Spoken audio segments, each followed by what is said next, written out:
Welcome to Easternparadigm. The Dima Hasao Autonomous Council of Assam is currently witnessing unexpected political attention in the state which it never witnessed in the past.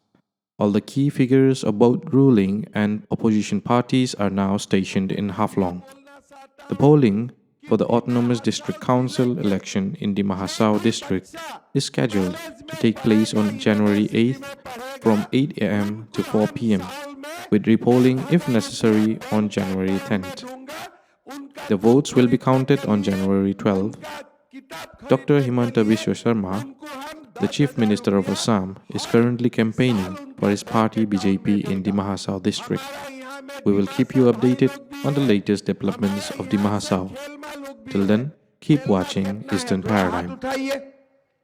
बाप रे इतना है बाप रे तो आप लोगों को गवर्नमेंट नॉमिनी चाहिए क्या इस बार चाहिए क्या थोड़ा जोर से बोलना पड़ेगा चाहिए क्या ठीक है मैं ये भी ध्यान में रखूंगा आप लोग देबूलाल को जिताइए और खेलमा का ध्यान मैं रखूंगा ठीक है और एक बात मैं बोलना चाहता हूं हमारा डिमा हसाओ जिले के जितना बेटी गर्ल्स कॉलेज में पढ़ेगा सब गर्ल्स को मैं मेरा तरफ से एक एक स्कूटी दूंगा सबको कॉलेज जाने के लिए मैं एक एक स्कूटी दूंगा तभी कॉलेज को पढ़ना है सब लोगों को पढ़ना सबसे जरूरी है सबको पढ़ना है ये मैं आप लोगों को रिक्वेस्ट करता हूं